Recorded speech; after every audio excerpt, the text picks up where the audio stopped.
The dead march, slowly, methodically, deadly.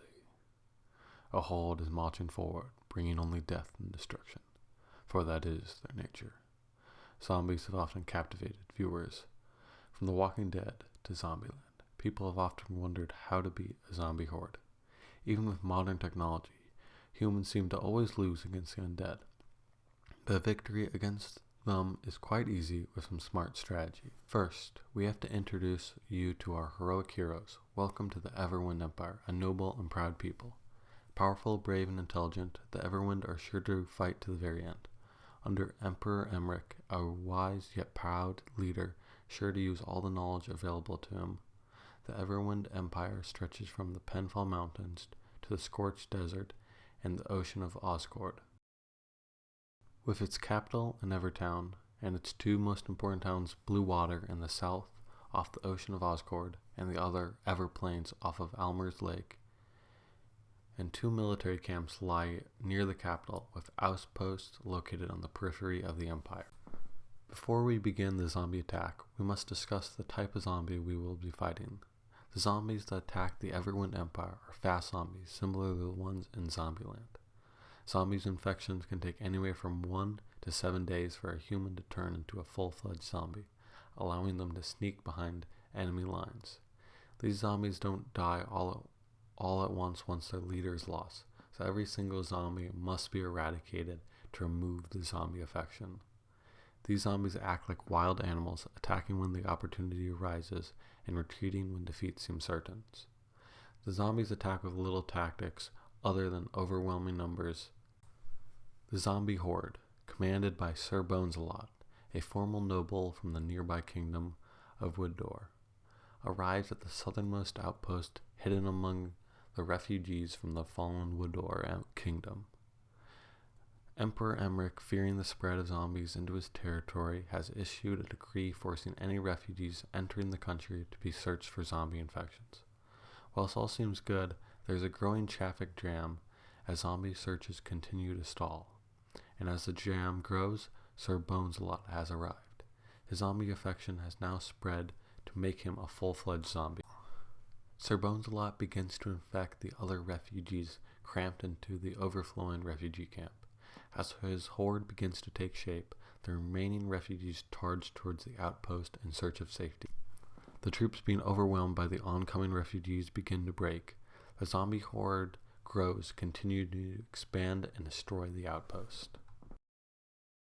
After destroying the refugee camp, Sir Bones-a-Lot's horde has grown in power and is rapidly picking up pace, heading towards the small port town of Three Streams. Commander Farmwound, hearing of the oncoming horde, repositions his force to defend the town. Outnumbered 20 to 1, the commander was quickly overwhelmed.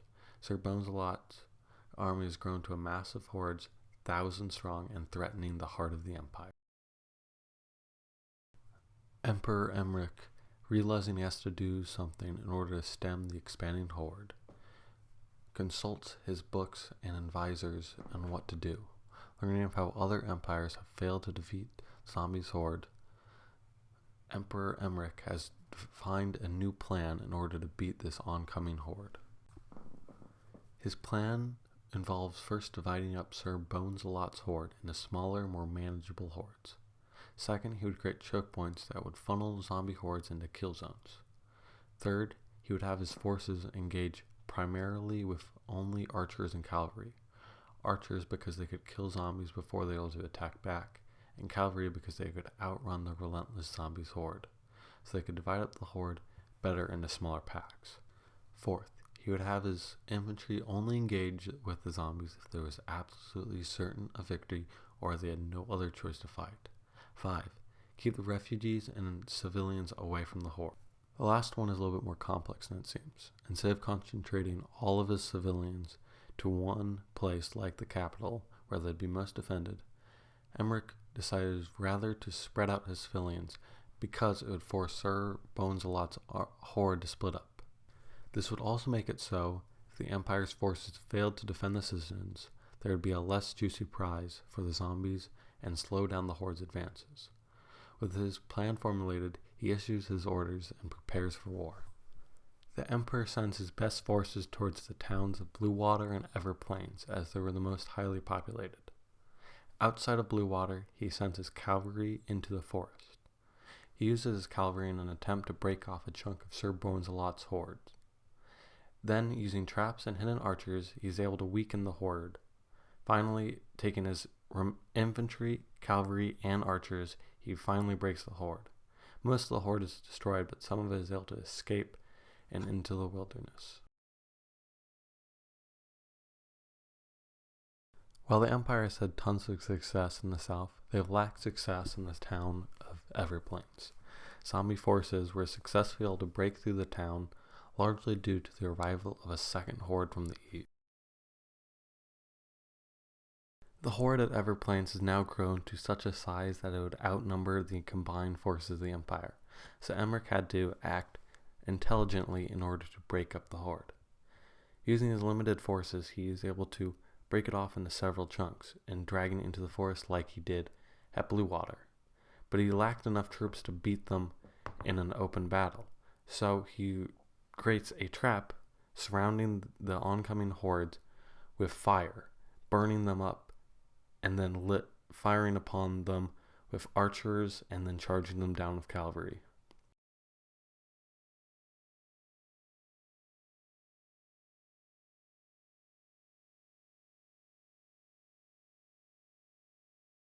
And so the zombie horde was destroyed and the empire was protected.